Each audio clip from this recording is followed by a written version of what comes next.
इदं सुरूपं तथा वा कलत्रं यशश्चारुचित्र धनं मेरुतुल्यम् मनश्चेन लग्नं गुरोरङ्घ्रिपद्मे ततः किं ततः किं ततः किं ततः किम् नलिनी दलगत जलमति तरलम् तद्वज्जीवितमतिशय चपलम् विद्धिव्यभिमानग्रस्तम् लोकम् शोकहतम् च समस्तम् यावद्वित्तोपार्जनसक्तः तावन्निज परिवारो रक्तः पश्चाज्जीवति चज्जरदेहे वार्ताम् कोऽपि न पृच्छति गेहे यावत् पवनो निवसति गेहे तावत् पृच्छति कुशलम् गेहे गतवति वायौ देहापार्ये कार्या बिभ्यति तस्मिन् काये மோகமுத்கலம் பஜகோவிந்தம். அதுல 3 ஸ்லோகங்களை பார்த்தோம். இந்த ஸ்லோகங்கள் ஆச்சாரியாருடைய ஹிருதயத்திலிருந்து தானா வந்ததான ஸ்லோகங்கள். இதுக்கு முன்னால உபதேச சாஸ்திரி போன்றதான பிரகரணங்கள் பார்த்தோம். விவேக சூடாமணி, உபதேச சாஸ்திரி, அவைகள்லாம் ஒரு இடத்துல உட்கார்ந்து பிளான் பண்ணி ஜனங்களுக்கு எப்படி அதை உபதேசம் பண்ணணும், அதை எப்படி அதை எடுத்துப்பா அப்படின்னு தயார் பண்ணினதான கிரந்தங்கள். இந்த கிரந்தம் அப்படி இல்லை. அவர் தன்னுடைய அபிப்பிராயத்தை தான் சொல்லணும், நேரா வந்தது, அப்படியே இதயத்துல நேரா வந்தது. அதனால இதுல ஒரு ஸ்லோகத்துக்கும் அடுத்த ஸ்லோகத்துக்கும் என்ன சம்பந்தம்னு கேட்கப்படாது. அதுல ஒரு பிரகரணம், அந்த பிரகரணமானதை சொல்லியாச்சு, அதுல இருந்து லாஜிக்கலாக அடுத்ததான ஒரு பிரகரணம் வரும். சூத்திர பாஷ்யத்தை போன அதிகரணத்துல இப்படி பார்த்தோம், இந்த அதன் மேல இந்த சந்தேகம் வந்தது, ஆகையால் இப்படி பாக்குறோம். அப்படியெல்லாம் இங்க இல்ல. மனுஷனுடைய வாழ்க்கையை பத்தி பேசுற, நம்மளுடைய வாழ்க்கையானது எப்படி இருக்கு, நாம எந்த அளவுக்கு இத பத்திரமா காப்பாற்றணும், எப்படி நாம நினைக்கணும் அப்படிங்கறத சொல்ற. இது கொஞ்சம் நம்ம தெரிஞ்சுக்கணும். ஏன்னா நம்மளுடைய அபிப்பிராயம் என்ன, இந்த அபிப்பிராயம் ஏன் இப்படி வந்தது, இது கொஞ்சம் நான் பார்த்தோம்னா அதுக்கப்புறம் சொல்றது நான் ரசிக்க முடியும். ஒரு 3 ஸ்லோகங்கள் பார்த்தாச்சு. 3 ஸ்லோகங்கள்ல முதல்ல என்ன சொன்னார், மூட ஜஹீஹி தனாகம திருஷ்ணாம் குரு சத்புத்திம் மனசி விதிருஷ்ணா. மூடனாவே இருக்கேப்பா, எப்பொழுதும் பணம் வேணும் பணம் வேணும், இந்த பணத்துக்கு மேலேயே சுத்தின்னு இருக்கிய, அது விட்டுருந்துட்ட விட்டுருந்தோ. ஏன், அது எவ்வளவு வந்தாலும் உனக்கு போராது. அதோட மட்டும் இல்ல, வரும்னு நிச்சயம் இல்ல. அதை பத்தி ஏன் கவலைப்படுற? வர வேண்டியது வரும், வரும்னு நிச்சயம் இல்ல. ஆனா வந்தாலும் டெய்லி காசு வந்துட்டே இருந்தாலும் திருப்தி கொடுக்குமோ? கிடையாது. நவித்தேன மனுஷோ தர்ப்பணீயா யம தர்மராஜா சொல். காசு இருக்கேன், அந்த காசு எவ்வளவு வந்தாலும் மனுஷனுக்கு ஒரு திருப்தி யாராது, போருங்கிற ஒரு திருப்தி வராது. ஏண்டா இன்னும் வந்தா இன்னும் சௌக்கியமா இருக்கலாமேங்க அபிப்பிராயத்துல தான் இருக்கானே வேற போரும். அது பணத்தினுடைய ஒரு சுவாவம் அது. ஆகையால் எவ்வளவு பணம் வந்தாலும் போருங்கிற எண்ணம் இல்ல, அதனால திருப்தி வர போறது இல்ல. மூட ஜஹி தனாகம திருஷ்ணா. அதனால என்ன பண்ணணுங்கிறேன், குரு சத்புத்தி, நல்ல எண்ணத்தை வர. அதோட மட்டும் இல்ல, மனசி விதிருஷ்ணா, போருங்கிற எண்ணம் வர வைராக்கியத்தை மனசுல நாமளே வர வச்சுக்கணும். அதுக்கும் வழி சொன்னார். என்ன, எல்லபசே நிஜ கர்மோபாத்தம்.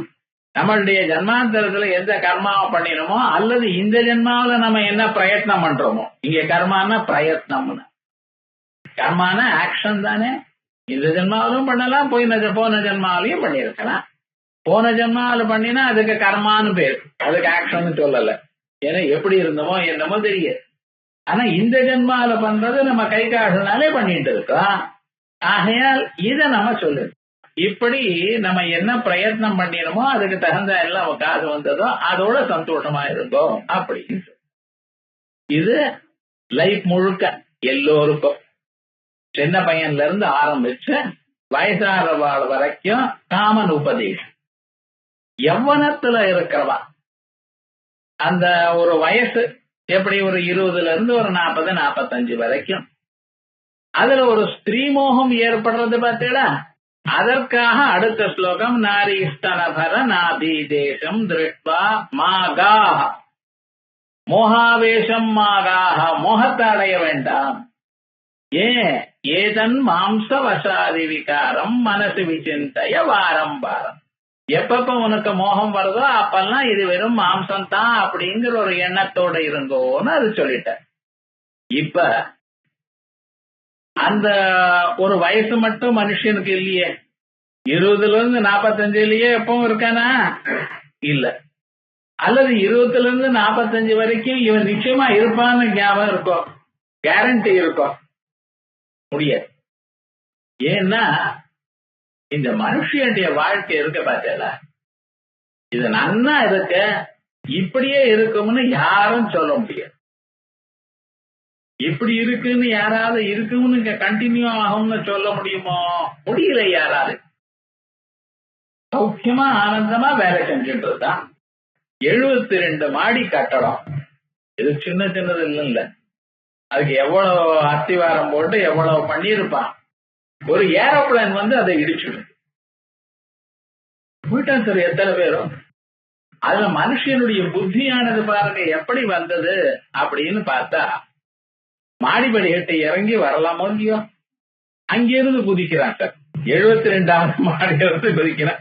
ஏண்டா இறங்கி வந்தீங்கன்னா ஏதோ ஒரு சான்ஸ், ஒரு 1% 2% சான்ஸ் ஆகுது இருக்கலாம் ஓடி வர்றதுக்கு. 72 மாடி இறங்கணும். சரி சார் ஏதோ சான்ஸ் இருக்கு. இங்கே அங்கேருந்து மேல இருந்து குதிச்சா இப்ப பிராணம் போயிடும் நிச்சயம் தெரியுமே தெரியாத? எல்லாரும் படிச்ச பசங்க தான். கீழ் விழுந்து பிராணம் விட்டால என்ன பண்றது? காலம் சரியா இல்ல சார், யமதர்மராஜா கூப்பிட்டாருமா, ஒண்ணும் சொல்ல முடியாது.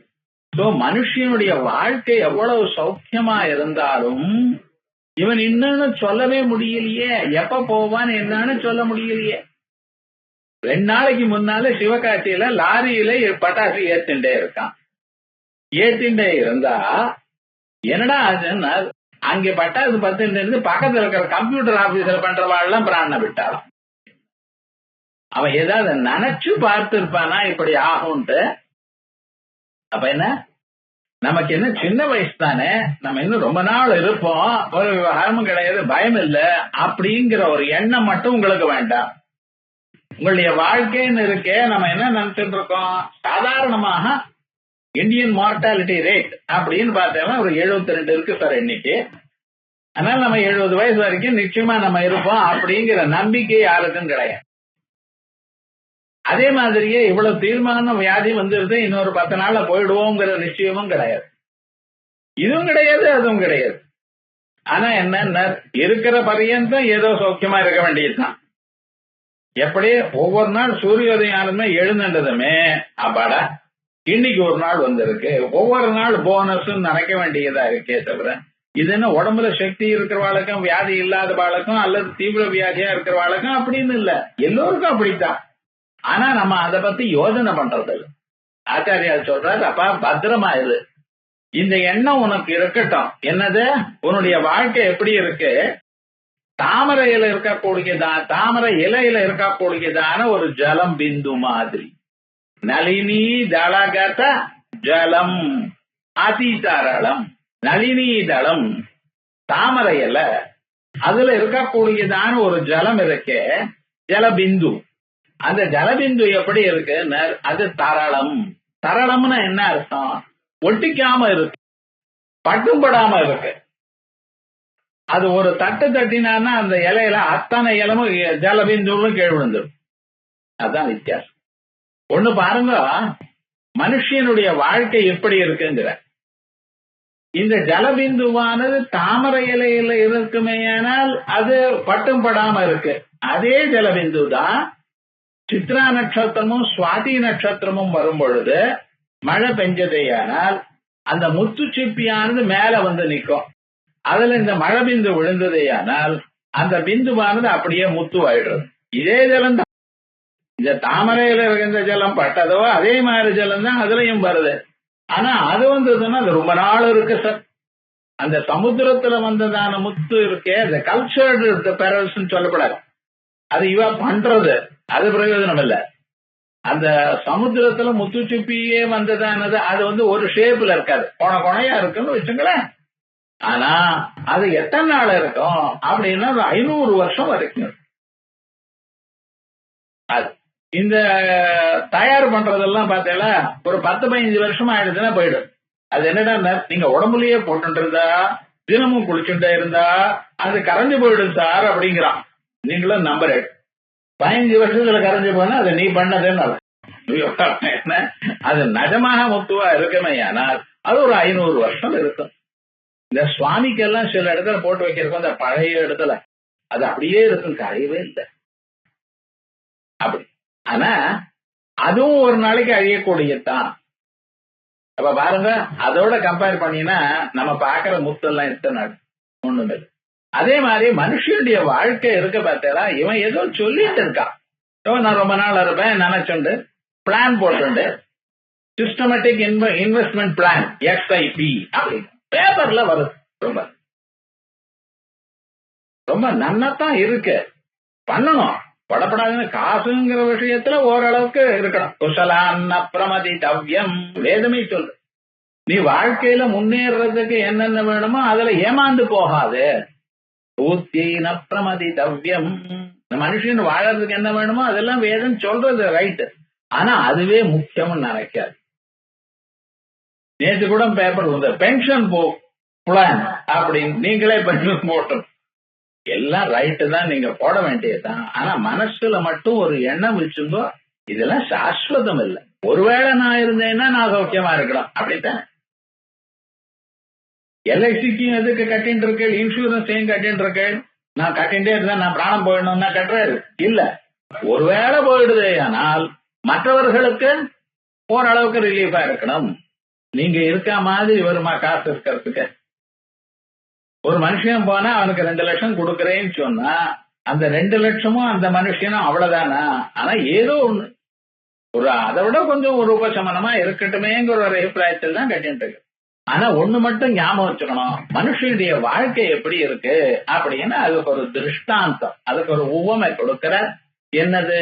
தாமரையில் இருக்கக்கூடியதான ஜலம் மாதிரி. இத நம்ம அப்பப்ப ஞாபகம் வச்சுக்கணும். இதுக்கு முன்னாள் ஸ்லோகத்துல மனசு விசிந்தைய வாரம் வாரம், அந்த ஸ்லோகத்தில் இருக்கக்கூடியதான அந்த ஒரு லைன் இருக்கு பார்த்தீங்களா, அது எல்லாத்தோடையும் சேர்த்து பரகோவிந்தம்னு எப்படி சேர்த்துக்கிறீங்களோ அதே போல மனுஷனுடைய மனசுல இதை அப்பப்ப நினைச்சுக்கணும்.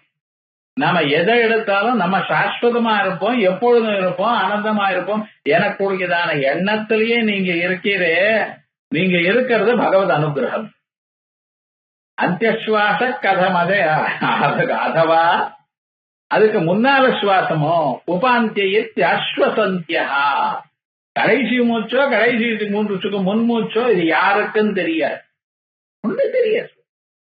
இருந்தாலும் போயிட்டு இருக்கோம். நம்ம உயிரோட இருக்க போறோங்கிற எண்ணத்தில் தான் உலகம் எல்லாம் போயிட்டு இருக்கு. ஆனால் அதுதான் முக்கியம், அதுதான் நிச்சயம் எனக்கூடியதான எண்ணத்துல வாழாதீங்கோ. ஒவ்வொரு கணமும் உங்களுக்கு பகவானுடைய அனுகிரகத்தினால வாழ்ந்திருக்கீங்கன்னு நினைச்சுங்கோ. எதுக்கு இதுக்கு போல ஏன் சொல்லணும்? இப்படி பயமுடுத்துறாரா ஆச்சாரியார் மனுஷனை? இல்ல, பயமுடுத்தல. ஒரு முக்கியமான ஒரு சந்தேசத்தை இங்க கொடுக்க. என்ன ஒரு சந்தேசம்? நீங்க வாழ்ந்து கொண்டிருக்கக்கூடியதான மானிட பிறவியானது ரொம்ப ரொம்ப ரேரா இருக்க. இது அவ்வளவு சுலபமாக கிடைக்கக்கூடியது இல்லை.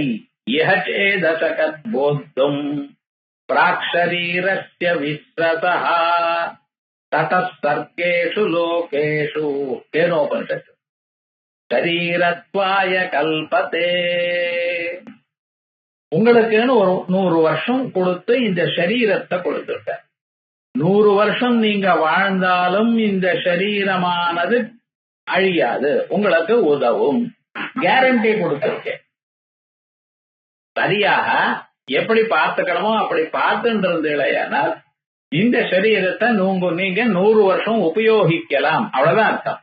சதாயு புருடா ஜீவேம சரதம் நந்தாம சரதம் மோதாம சரதம் அப்படின்னு வேத வாக்கியங்கள்லாம் சொல்றதே. இந்த வாக்கியங்களுக்கு என்ன அர்த்தம்? 100 வயசு இந்த உடல்ல நீங்க இருக்கலாம். அப்புறம் 500 வருஷம் 1000 வருஷம் நான் இருக்கலாம்னு சொன்னா இந்த சரீரம் உபயோகப்பட. இதுக்கு இவ்வளவுதான் ஒரு மேக்சிமம் டைம். வேணும்னா அதுக்கப்புறம் ஒரு 10 வருஷம் 16 வருஷம் இருக்கும். வேண்டாம். அதுக்கு இந்த உடம்ப சரியா நம்ம பார்த்துட்டு இருக்கணும். முதல்ல இருந்து விட்டோமே, சின்ன வயசுல ஓடுறது, அங்கே போறது, எது தெரியறதோ கண்ணுக்கு காணப்படுறதோ அதெல்லாம் உட்கொண்டு எது வேண்டாம்னு சொல்றதோ அதை சாப்பிடுறான். ஜங்க் ஃபுட்டுங்கிறான். அதைத்தான் சாப்பிடணும். குழந்தைகளுக்கெல்லாம் அதான் இஷ்டமா இருக்கு. எது சாஸ்திரம் சொல்றதோ, எப்படி நீ வாழணும்னு சொல்றதோ அதை விட்டோமே. எப்ப ஞாபகம் வருது? 55 வயசு 60 வயசு ஆன பிறகு உடம்பு ஒரு மாதிரி இருந்துன்னா இதை சாப்பிட்டாதே அதை சாப்பிடாதே அப்படின்னு சொல்லி, கண்ணு ஒரு மாதிரி இருக்குன்னா பொண்ணாங்கண்ணி கீரை இனிமேல சாப்பிட்ட என்ன பிரயோஜனம்? அது போக வேண்டியதுலாம் கண்ணியாச்சு. அந்த கீரை சாப்பிட காமால வந்த பிறகு, மஞ்ச காமால வந்த பிறகு கரசனாங்கண்ணி கீரை போடு. அது முன்னாலே என்ன பண்ணிருக்கணும்? அந்த கண்ணுக்கு கெடுதலாம வராமன்னா நம்ம பார்த்துட்டு இருக்கணும். எல்லாம் வந்த பிறகு ஆயிடுத்துன்னு இனிமேல பண்ணி பிரயோஜனம் இல்லை. ஆனா பண்ணிட்டு இருக்கோம். ஆனா ஆச்சாரியால் ஒண்ணு சொல்றா, இத பாரப்பா, உனக்கு 100 வயசு வாழ்க்கை கொடுத்துருக்கேன். அந்த 100 வயசை விட்டியானால் ரொம்ப கஷ்டம். இதை நீ பண்ண வேண்டியதான ஒரு உயர்ந்ததான ஒரு காரியம் இருக்கு. என்னது? ஒண்ணு, உன்னுடைய ஆன்மாவை நீ அறிந்து கொள்ளணும். அது என்னதுங்கிறது தெரிஞ்சு இகச்சேத் அசகத் போத்தும். இந்த 100 வயசுக்குள்ள நீ உயிரோட இருக்கிறதுக்குள்ள அதை அறிந்து கொள்ளலையானால் உன் ஜன்மா வேஸ்ட் ஆயிடும். அது என்ன வேஸ்ட்னா இவ்வளவு அவ்வளவுன்னு சொல்ல முடியாது. ஏன்னா இது போல மானிட பிறவி மறுபடியும் எப்ப வரும்னு சொல்ல தெரியலையே. இது என்ன சார் எண்ணி போச்சுன்னா அடுத்து ஒரு ட்ரெயின் இங்க இருந்து மிஸ் பண்ணிட்டான், லோக்கல் ட்ரெயின், அடுத்த 15 நிமிஷத்துல வருங்கிறான். இங்க இருந்தா 15 நிமிஷம், பாம்பே போனேன்னா 5 நிமிஷம், அது போச்சுன்னா இன்னும் 5 நிமிஷம் அடுத்த வருதுன்னா. ரொம்ப கும்பலா இருந்தா காத்தங்கோ இன்னொரு 5 நிமிஷம், அது இதை விட கும்பலா வரப்போகுது. இருந்தாலும் அடுத்ததான் வருதுங்கிறோம். அதே போல இந்த ஜன்மா உங்களுக்கு போச்சுன்னா மறுபடியும் மானிட பிரிவை கிடைக்கும் நிர்பந்தம் இருக்கா? நிச்சயம் இருக்கா? நிச்சயமா கிடையாது. எப்ப வரும்னு சொல்ல முடியாது, வராதுன்னு சொல்ல முடியாது. ஏன்னா இந்த பிறவி எப்படி வருதுன்னு கொஞ்சம் யோசனை பண்ணுவோம். இந்த மனுஷன் பிராணனை விடுற காலத்துல அது வரைக்கும் அவனுக்கு எத்தனையோ ஜன்மாக்கள்ல சேர்த்து வச்சதான சஞ்சித கர்மா அப்படியே இருக்க, மூட்டையா இருக்கு. அதுல இருந்து இந்த ஜென்மாவில நீங்க பண்ணினதான புண்ணிய பாப கர்மாக்களையும் கலந்துடுறேன். கலந்த பிறகு மறுபடியும் அதை நன்னா கலக்கி அதுல எது பலத்தை கொடுக்கறதுக்கு ரெடியா இருக்கோ அதை மட்டும்தான் எடுக்கிறான். அந்த பலத்தை கொடுக்கறதுக்கு ரெடியா எது இருக்க பார்த்தீங்களா, அது எப்படிப்பட்டதான கர்மான்னு சொல்லும். காய்கறி வாங்கிட்டு காத்துலயே ஃப்ரிட்ஜ்லயே இருக்கு சார் ஒரு 4-5 நாளுக்கு, உங்களுக்கு என்னமோ தோணிட்டு மறுபடியும் போனேன், அந்த பக்கம் போனேன்னு மறுபடியும் வாங்கிட்டு வந்து மாமி என்ன பண்றா, எல்லாத்தையும் ஃப்ரிட்ஜில் தான் வெளியே இருந்தா மദ്രാஸ் இதுக்கு காஞ்சி போயிடுமே, அதுலயும் உள்ள வச்சு நான் எனக்கு வேணும்னு வாங்கிட்டு வந்தேனே இன்னைக்கு இது பண்ணலையேன்னு. அது பண்ணினேன்னா மீதி 2 பொருள் கெட்டு போயிடும்பா. அதுல பீன்ஸ் இருக்கு, இலை இருக்கு, கீரை இருக்கு, இதெல்லாம் இன்னைக்கு பண்ணலன்னா என்னைக்குமே உபயோகப்பட தூக்கி போட வேண்டியதுதான். என்ன பண்றது? அதுக்கு அடுத்த நாள் காராமணி வரும், அதுக்கு அடுத்த நாள் வேற ஏதாவது வரும், கொத்தவரங்காய் வரும். நீங்க எது வேணும்னு கேட்டீங்களோ அந்த சாம்பக்கிழங்கு, உருளைக்கிழங்கு அது வேணும், அது 20 நாள் ஆனப்பட வரும். அன்னைக்கு உங்களுக்கு உடம்பு சரியா இருக்காது, உடனே சாப்பிடுங்க. அப்ப என்ன, யாரும் உங்களை வேணும் உங்களை ஹிம்சை பண்ணணும்னு பண்ணல. ஆனா அதாவது அந்தந்த சமயத்துல எந்த தருணத்துல அது வரணுமோ அப்பத்தான் வரும். அடுத்த பிறவி மானிட பிறவியா வருதுன்னு யாரால சொல்ல முடியுமோ? முடியாது. இதுக்கான எத்தனை பிறவி ஆகும் சார் சொல்ல முடியாது. அந்த பிறவியில எத்தனை நாள்? கொசுவா இருந்ததுன்னா ஒரு 2 நாள்ல போயிடும். அதுவே வேற ஏதோ பூச்சியா இருந்தா 4-5 நாளா போயிடும். காக்காவா இருந்ததுன்னா 180 வயசு ஆகும், போகாது. சின்ன பிராணிகளா இருந்தா அதுக்கு வாழ்க்கை ஜாஸ்தி, அது அத்தனை நாளா வாழும். உங்களுக்கு ஒரு காக்காவா ஜன்மா வந்ததுன்னா ஏன் சார் என்ன மேல இவ்வளவு கோபம் அப்படிங்கிறத நான் ஒண்ணும் சொல்லல. யாருடைய கர்மா எப்படி இருக்குன்னு சொல்ல முடியாது, நமக்கு தெரிஞ்சது பண்ண முடியாது. அப்ப அது அத்தனை நாள் ஆகும்னு. இப்ப அது போல ஆகி மறுபடியும் அந்த ஜன்மால ஏதாவது சுகம் இருக்குன்னு பார்த்துட. கொஞ்சம் யோஜனை பண்ணி பாருங்க, மனுஷனுடைய வாழ்க்கையில சுகம் இருக்கா, ஜந்துக்களுடைய வாழ்க்கையில சுகம் இருக்கா? பட்சிகள்லாம் இருக்க காலமா எழுந்துக்கிறது, எழுந்து 4:30 மணிக்கு எழுந்துட்டு அது பாட்டுக்கு சத்தம் போட்டு என்ன பண்றதோ என்னமோ தெரியல. வீட்டுல ஒரு காரியம் பண்றது இல்ல அது, ஆனா கச்சமச்சு சத்தம் பண்றது. கரெக்டா ஒரு 6 மணி ஆனதுமே கிளம்பிடுறது சார். சுத்தி சுத்தி சுத்தி எங்கெங்கெல்லோ போய் ஏதோ சாப்பிட்டு மறுபடியும் சாயங்காலம் ஒரு 5 மணி இருட்ட தொடங்கிட்டுன்னா மறுபடியும் தன் இடத்துக்கு வருது, தூங்குறது. நம்ம ஏதோ கம்ப்யூட்டர்ல வேலை செய்யறவா தான் 12 hours ஒர்க்குங்கிறா. எப்பொழுதுமே 12 hours தான். பிறந்தண்ணில இருந்து மரண பரியந்தம் அப்படிதான் சுத்தின்ண்டே இருக்கு. வெயில்ல சுத்தின்ண்டே இருக்கா இல்லையா பட்சம்? அத்தனை பறவைகள் தான் அப்படி சுத்துறது. இந்த பசுமாடெல்லாம் ரோட்ல இருக்க, நாய் எல்லாம் இருக்க, அது என்ன பண்றது? ஏதோ சில நாய் தான் ஏசி கார்ல போறது. அது அப்பப்ப எட்டி பாக்குறது ரோட்ல இருக்கிற நாய. நான் பார்த்தியா வசதியா இருக்கேன். ஆமா, ஜன்மாந்தத்துல சிவ பூஜை பண்ணிருப்பேன், நான் இல்லைன்னு சொல்லல. ஆனா அது எவ்வளவு வெயில் அவஸ்தப்படுறது.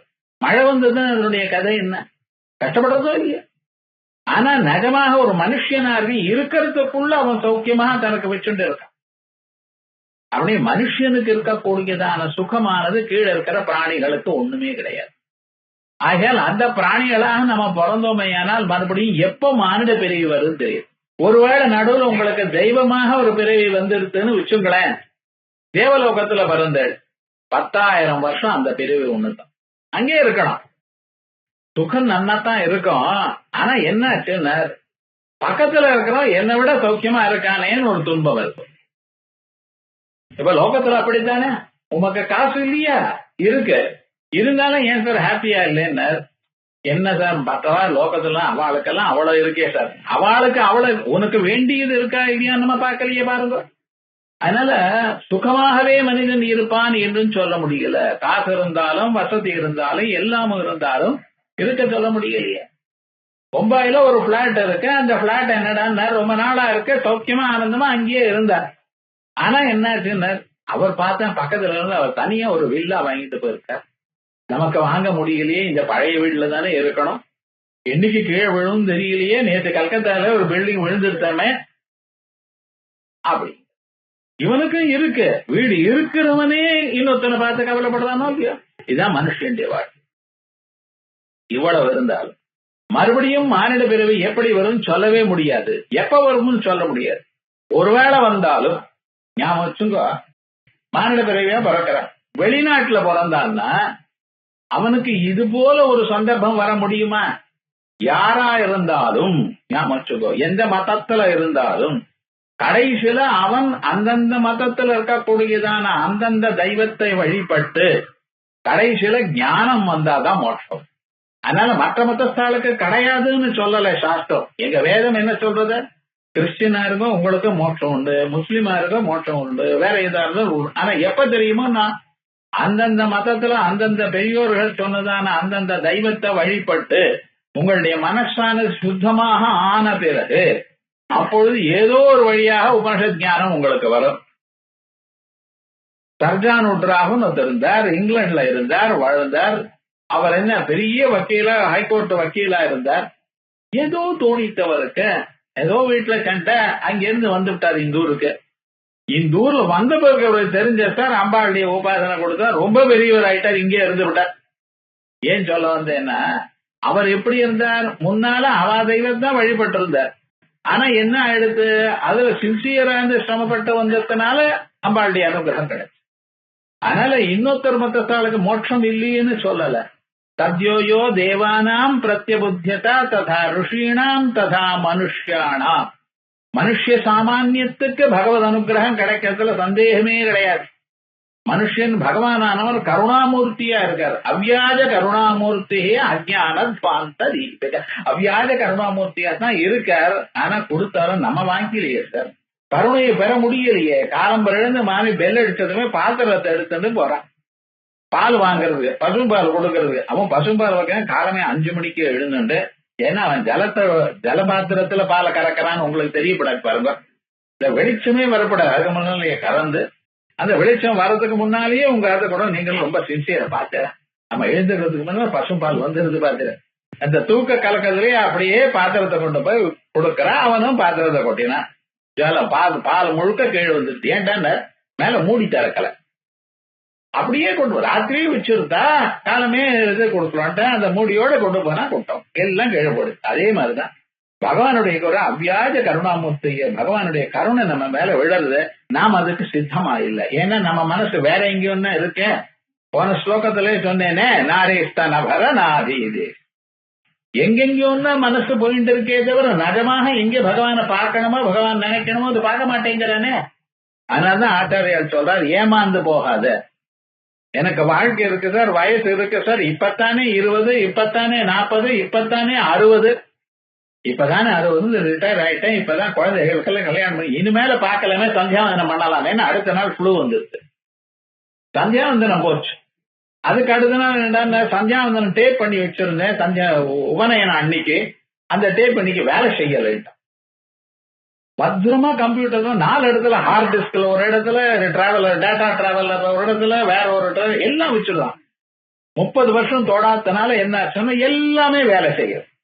இப்ப என்ன பண்றது, 60 வயசு தாத்தா போய் எனக்கு சந்தியாவந்தனம் யாராவது சொல்லணும், யாராவது கேட்டா நன்னா இருக்குமா, வாத்தியார கேட்டா நன்னா இருக்குமா. அதனால என்னடா அப்போ சந்தர்ப்பம் வந்தப்புறம் பண்ணுவோன்னு. சந்தர்ப்பம் வரல, ஏன்னா பேரனுக்கெல்லாம் உபநயனம் ஆயிடுது. அவனும் பண்ணல. ஏண்டாப்பா புஸ்தகம் ஏதாவது இருக்கா, நீ பண்ணிட்டு இருக்கியா, இருக்கு தாத்தா அப்புறம் பண்றா கிடையாது. என்ன லாபம், நம்ம எப்ப பண்ணணும்னு நினைக்கிறோமோ கோட்டை விட்டோம். ஒவ்வொரு சமயத்திலையும் மனுஷன் முன்னுக்கு வர வேண்டியதான விஷயங்கள் விட வேண்டியதான சந்தர்ப்பமாகத்தான் வருது. இந்த சரீரத்துக்குள்ள ஒரு அபிமானம் இருக்கு. நான் வயசானவன், எனக்கு வெக்கம் உண்டு, அனாவசியமா இன்னொருத்தர் போய் கேட்டா நன்னா இருக்காது, அவன் என்னை பத்தி என்ன நினைச்சுட்டுமே விட்டோமா இல்லையா. 48-50 வருஷமாக சந்தியாவந்தனத்தை விட்டாச்சு. இப்ப பண்ணணும்னு ஆரம்பிக்கிறேன். இப்ப வெக்கம் என்ன இருக்கு, தப்பு. ஆனா இது தெரியாது, மற்ற விஷயங்கள தெரியாது, இங்க மட்டும்தான் வெக்கம் தெரியும். ஆகையால் என்ன, வித்திவியபிமான கிரஸ்தம் லோகம் சோகமிதம் சமஸ்தம் அப்படின்னு இந்த மனுஷனுடைய வாழ்க்கை எப்படி இருக்கு, நளினி ஜலகத தளகத ஜலமதி தரளம், எனி டைம் போயிடலாம். யாவற்றுக்கும் நம்ம வாழ்ந்தோட இருக்கோம், பலசாலியா இருந்துட்டு இருக்கோம், சௌக்கியமா இருந்துட்டு இருக்கோம், பரவாயில்ல அப்படிங்கிற நினைப்பு மட்டும் மனுஷனுக்கு வேண்டாம். எந்த சமயத்திலேயாவது எப்பவாவது மனுஷனுடைய பிராணம் போகலாம். பிராணமானது கஷ்டப்பட்டு ஒரு 6 மாசம் 1 வருஷம் சிரமப்பட்டு அப்படிதான் போகும்னு நினைக்காதீங்க. அது கிடையாது. ஈஸ்டர்லயே சாஞ்சிட்டு இருக்க ராத்துக்காரு கொஞ்சம் தீர்த்தம் கொண்டான்னு கத்தினர் மாமிட்ட போயிட்டு கொண்டு வந்தேன்னு சொன்னான். வரதுக்குள்ளேயே பார்த்தா ஒண்ணும் இல்லை சார்ட்டான். என்ன பண்றது, என்னடா டாக்டர் கிட்ட ஒரே சமாதானம் தான், மேசிவ் ஹார்ட் அட்டாக். எவ்வளவு மேசிவ் தெரியாது. இத்தனை பேருக்கு ஹார்ட் இருக்கு, அதெல்லாம் ஒன்னும் ஆகல, இவருக்கு மட்டும் ஏன் வந்தது தெரியல சுவாமி. கோமாவிலேயே படுத்துட்டு இருக்கான் சார் 10 வருஷம். இவனுக்கு மட்டும் எப்படி ஹார்ட் அட்டாக், ஒன்னும் சொல்ல முடியாது. எந்த வியாதியும் ஒன்னும் சொல்ல முடியாது. இது மனுஷனுடைய வாழ்க்கையினுடைய உண்மை. அதான் சொல்றார் ஆச்சாரியால், நளினி கத ஜல மதி தரளம் தளகத ஜல மதி தரளம். தரளம் தரளம்னு இங்குங்க அசிஞ்சுட்டே இருக்கு, எப்ப நீக்கும் எப்ப போகும்னு தெரியாது. தத்வத் ஜீவத அதிசய சபலம், அதே போல இந்த ஜீவனம் இருக்கு பார்த்தீங்களா, அதிசய சபலம். எந்த சமயத்துல என்ன ஆகும் தெரியாது. ரொம்ப சபலம்னு எப்பொழுதும் அசைகிறதுன்னு. ராமன் எங்க பிறந்தான்னு உங்களுக்கு தெரியுமோன்னா,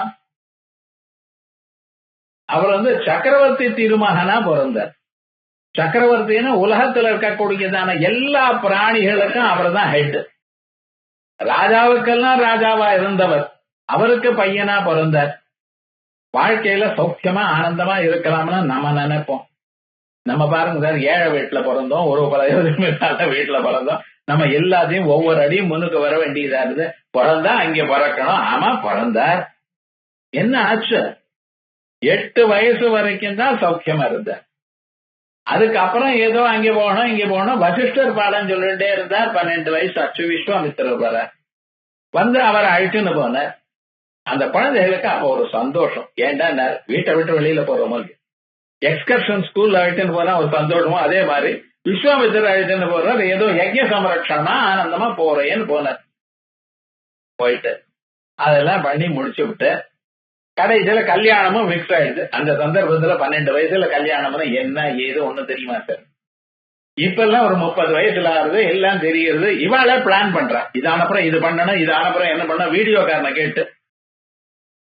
பழைய நாள்ல கல்யாணம் ஒண்ணும் தெரியாது. இப்ப கல்யாணம் தான். இந்த பொண்ணே முதல்ல என்ன பண்றது, இதுக்கு பிறகு என்ன என்னென்ன வேணும், இது நீங்க இப்படி பண்றலாம், நாங்க இப்படி பண்ணணுமா, கூறப்படவை இந்த கலர்ல எடுக்கணுமா, அது இத்தனையும் பண்ணி அந்த கூடப்படவை அன்னைக்கு கட்டினத்தான். அடுத்த நாள்ல இருந்து ஜீன்ஸ் தானே போட்டுக்க போற. ஆனா பிளானிங் மட்டும் பர்ஃபெக்டா பண்றாங்க. அது பெரிய ஆல்பம். கல்யாணத்துக்கு எவ்வளவு செலவு, அது பாதி செலவு ஆல்பத்துக்கு செலவு. இப்ப பண்றா. ராமனுக்கு கல்யாணம் அப்புறம் ஏதோ தெரியுமா, ஒண்ணுமே தெரியாது. விவகாரம் ஏதோ ஆச்சு, கல்யாணம் வந்தது, விவகாரம் ஏதோ வில்லு எடுத்தா உடைச்சா, இவர் உடைச்சாரா உடஞ்சு போயிடுது. என்ன அப்படி நடக்கணும்னு தீர்மானம் இருக்கே, பகவத் சித்தம் இருக்கே. போயிடுது. சீதாதேவியை கல்யாணம் பண்ணிட்டார். வந்தார். வர சமயத்துல பரசுராமன் எதிர்க்கிறார். வாழ்க்கையில பாருங்க, ஒவ்வொரு சுகம் வறுமையானால் அடுத்ததாக ஒரு துன்பம் வந்துட்டே இருக்கு. தசரதனை உட்பட்ட நடுங்கி போயிட்டார். ஸ்ரீராம ராம ராமே ரமே ராமே மனோரமே. அப்பதான் நான் சொன்னாராம் இந்த ஸ்லோகத்தை. பரசுராமனை பார்த்ததுமே, ஏண்டா நம்ம இப்படி பண்ணிவிட்டோம், ஏன் தெரியுமா, பரசுராமர் உலகத்துல இருக்கக்கூடியதான அத்தனை ராஜாக்களையும் கொண்டுட்டே வந்துட்டு இருக்கார். 21 தரம் பூமண்டலம் மொத்தம் சுத்திட்டு இருக்காரு. எல்லா ராஜாவையும் கொல்லணும். ஏன்னா அவர் அப்பா கார்த்தவீரியாச்சோன்னு ஒருத்தர் கொள்ளணும். அதுக்காக அந்த கஷத்திரியான்னு சொன்னா அவ மேல ஒரு ரிவெஞ்ச் எடுத்துக்கணும், பிரதீகாரத்தை எடுத்துக்கணும். அதுக்காக ராஜாக்கள்லாம் கொண்டு வந்தார். கரெக்டா இந்நேரம் எதிர்க்க வர ராமனை கல்யாணம் பண்ணி ஊருக்கு போயிட்டு இருக்கோம். சகுனம் சரியா வந்ததோ இல்லையோ தெரியல. பரசுராமர் எதிர்க்க வர. எதிர்க்க வந்ததே பரசுராமர் பார்த்ததுமே சுமந்திரன் இப்படி பாக்குறாரு. என்னடா ஆச்சுன்னு. இவர் என்ன பண்ணிட்டு இருக்காரு, அந்த பரசுராமர்கிட்ட ஒரு நியாயம் ஒண்ணு இருக்கு. கல்யாணம் ஆன 1 வருஷத்துக்குள்ள ராஜாவோட யுத்தம் பண்ண மாட்டார்.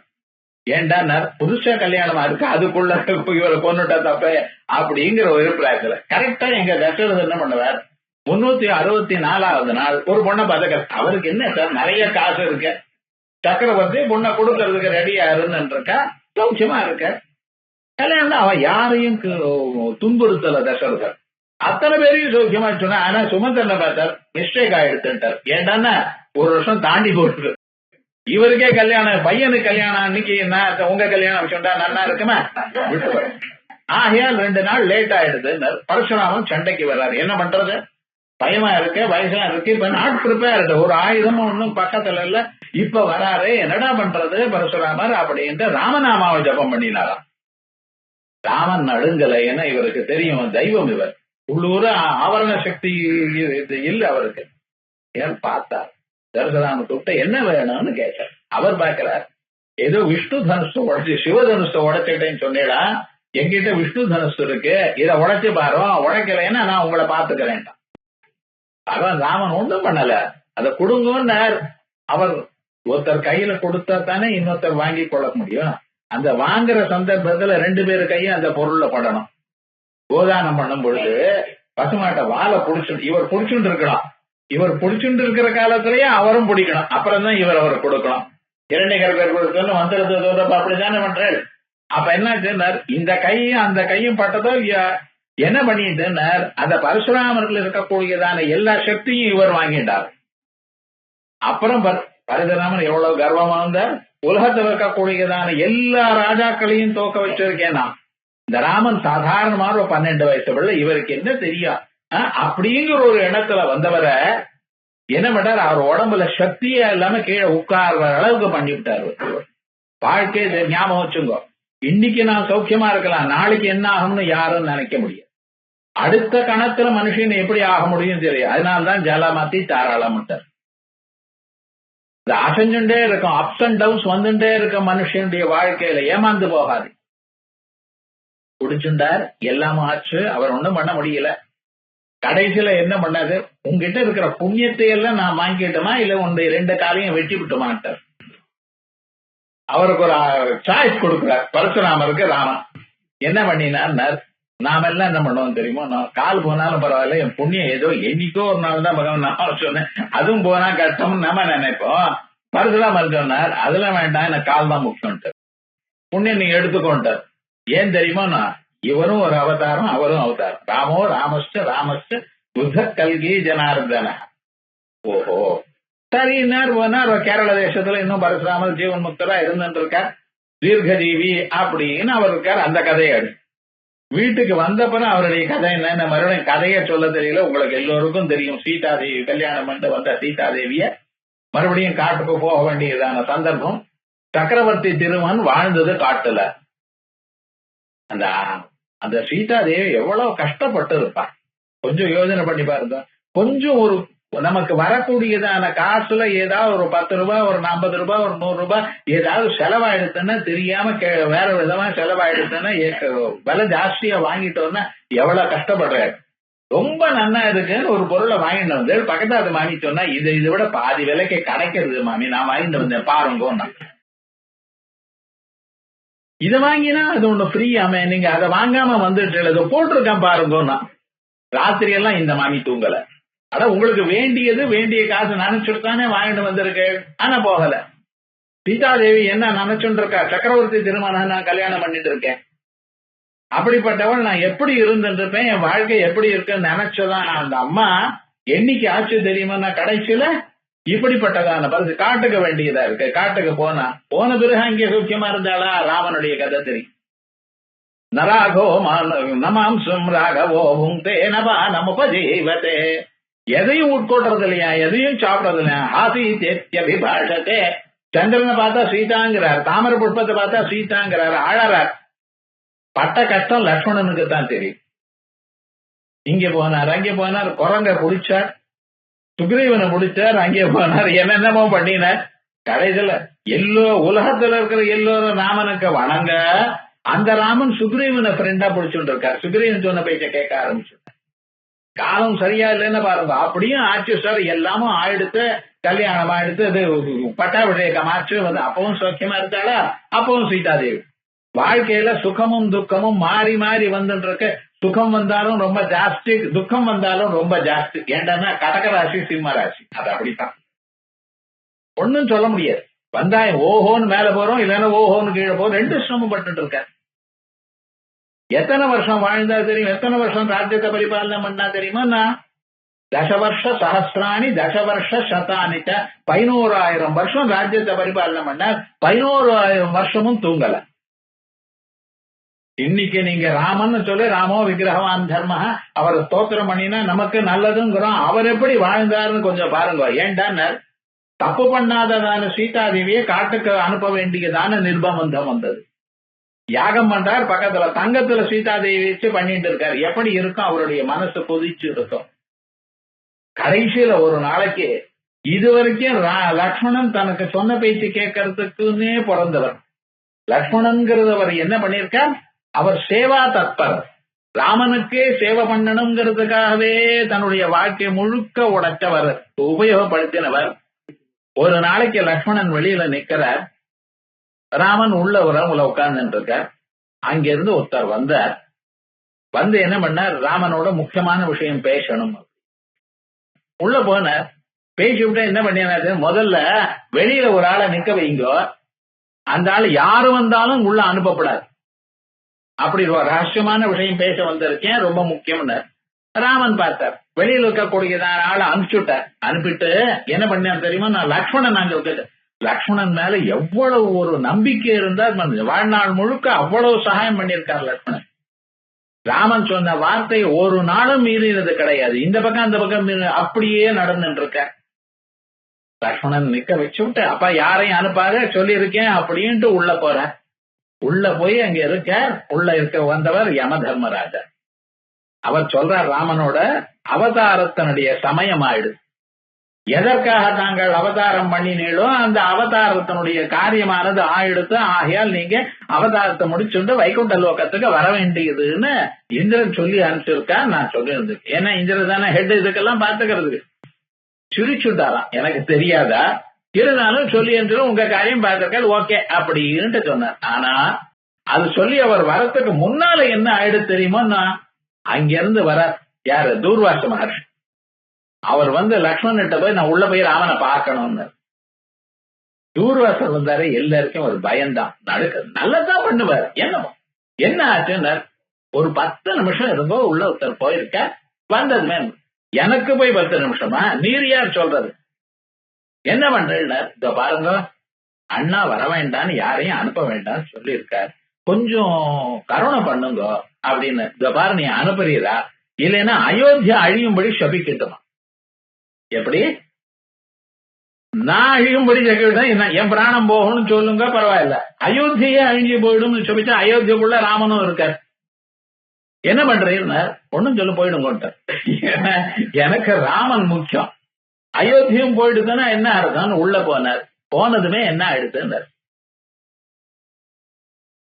அந்த யமதர்ம ராஜா ராமன் அப்படி பார்க்க பார்த்ததுமே ராமன் பார்த்தார், தலை குனிஞ்சார். ஏன்னா ஒரு காரியம் சக்கரவர்த்தி திருமணம் இவ்வளவு தூரம் இருந்தாலும் ஒரு சின்ன காரியம் ஒரு 10 நிமிஷம் யாரையும் விடாம இருந்தோன்னு அது பண்ண முடியல பார்த்தேளா என்னால. இந்த மாதிரி வாழ்க்கை என்னால வைராக்கியம் அந்த க்ஷணத்துல வெளியில வந்தார். லக்ஷ்மணன்னா தேசத்தை விட்டு போயிடுட்டார். அவர் பண்ணினதான சேவை நீங்க நினைச்சு பார்க்க முடியுமா?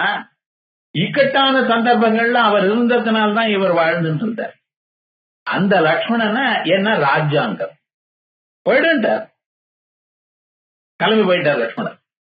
இனிமேல நான் இருந்த பிரயோஜனம் இல்லைன்னு ஒரு அனௌன்ஸ்மெண்ட் பண்ணினார்.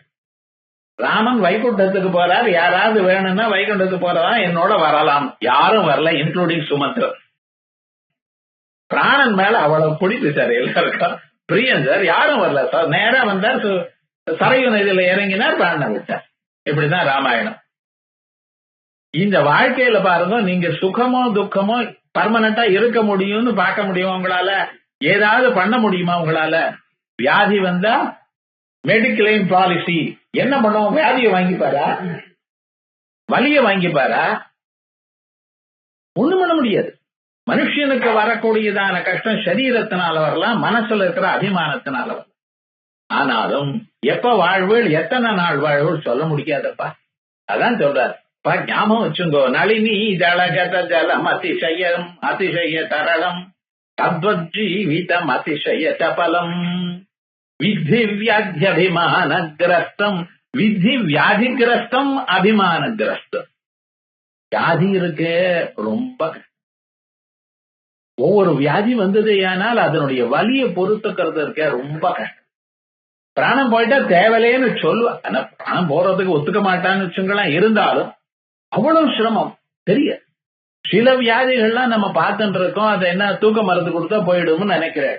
இந்த உடம்பெல்லாம் எரிஞ்சு போறது பார்த்தல, எவ்வளவு எரியும் தெரியுமா? இந்த பக்கம் படுத்துக்க முடியாது, அந்த பக்கம் படுத்துக்க முடியாது, பெட் சோறுங்கிறான். படுத்துட்டு தானே ஆகணும், நிக்கிறதுக்கோ உட்கார்றதுக்கோ சக்தி இல்லையே. படுத்துங்க மேல தோல் போயிடுத, என்ன பண்ணுவான்? அதனால்தான் பகவான் நம்ம ஜனங்கள் சாதாரணமா என்ன பிரார்த்திக்கிறா தெரியுமோன்னா, அநாயாசேன மரணம் வினாதைத்யேன தைன்யேன ஜீவனம் தேஹிமே கிருபயா தேவா துவயி பக்திர சஞ்சலா அப்படிங்கிற அளவு.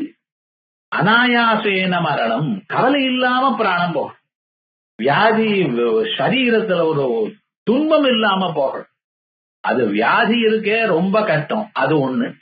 மனுஷ சரீரத்துல வியாதி வரலாம். இந்த வியாதியை விட இன்னொன்னு இருக்கு, ஆதின்னு பேர். அந்த ஆதிக்கு தான் ஆச்சாரியால் இந்த ஸ்லோகத்துல அபிமானம்னு சொல்றார். இந்த அபிமானம் என்ன தெரியுமா? நமக்கு யார் ரொம்ப கிட்ட இருக்காளோ அவளுக்கு துன்பம் வரவே வரப்படாது. யாரு ரொம்ப கிட்ட இருக்கா? உங்க பசங்க. பசங்களுக்கு ஏதாவது வந்ததையானால் ஒரு சின்ன துன்பம் வந்தாலும் அந்த 100 மடங்கு பெரியவர்களை பாதிக்கிறது. நம்ம சொல்றது ஆட்டுக்காரி மேல ரொம்ப இஷ்டம்னு. யாரு இஷ்டம் இல்லைன்னா சொல்றா? மாமியும் சொல்வா, எனக்கு நீங்க தான் தெய்வம்ங்கிற. தெய்வம்னு என்ன அர்த்தம்? ஸ்வீட்டை காட்டுவேன், கொடுக்க மாட்டேன். என்ன நைவேத்தியம் படைக்கிறோம் இல்லையா, பண்ணு கிடையாது. அந்த அபிமானம் இல்ல. ஆனா நியாயமா என்ன இருக்கு? நிஜமா உங்களுக்கு ஆத்மாவை புத்திர நாமாசி, உங்க பசங்களிடத்துலதான் உங்களுக்கு அபிமானம் ஜாஸ்தி. சாஸ்திரம் சொல்ற. லோகத்திலையும் பார்க்கலாம். பையன்னு சொன்னாலோ பொண்ணுன்னு சொன்னாலோ அவளுக்கு மேல இருக்க. பையன் வசதியா பொண்ணு வசதியா? அம்மாவுக்கு பொண்ணு தான் வசதி, சந்தேகமே கிடையாது. ஏன்னா பையன் ஏதாவது வாங்கிட்டு வந்தாலும் அது பத்திரமா கொஞ்சம் எடுத்து வச்சு பொண்ணு கொடுக்கணும்னு அபிமானம் தான். அந்த ரைட்டு தப்புங்கிற விவகாரம் கிடையாது. அப்பாவுக்கு என்ன 2 மேலையும் அபிமானம் இல்லைங்கிறது.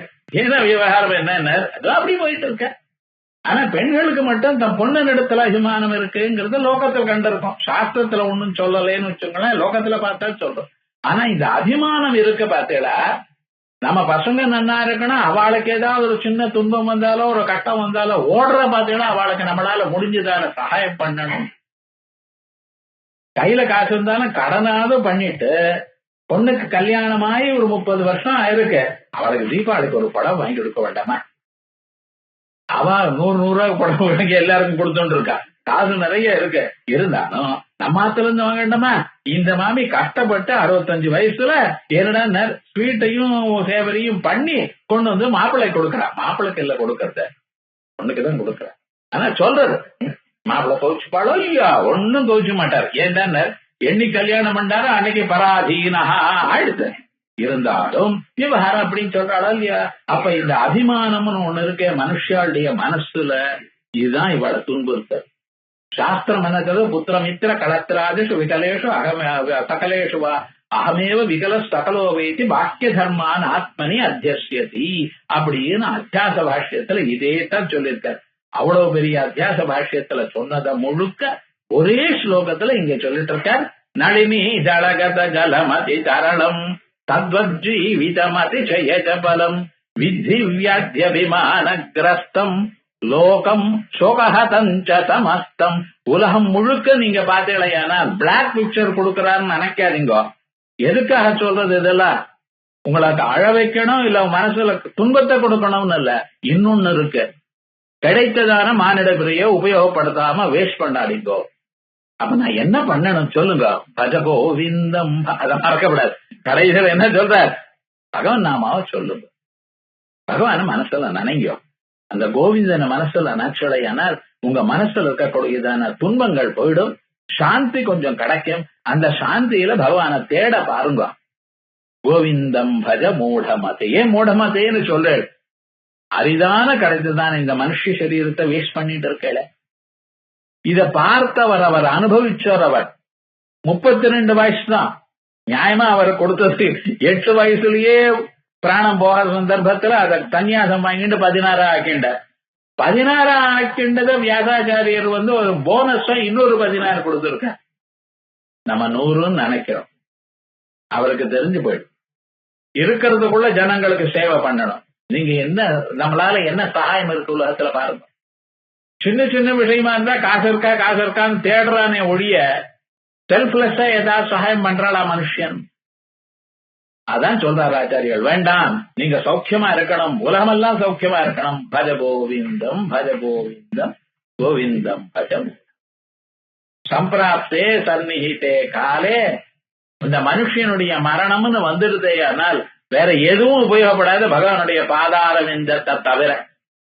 ஆகையால் அது இப்பவே நினைப்போமே, பகவான தியானம் பண்ணிட்டு இருப்போமே. அதனால அப்ப ஞாபகம் வருமோ இல்லையோ, மனசு எதையே நினைச்சுட்டே இருந்தா அது ஞாபகம். சின்ன வயசுல இருந்து எது பண்ணிட்டே இருந்தா ஞாபகம் வரும். ஆகையால் விடாம பகவானை நினைச்சுட்டே இருப்போம்.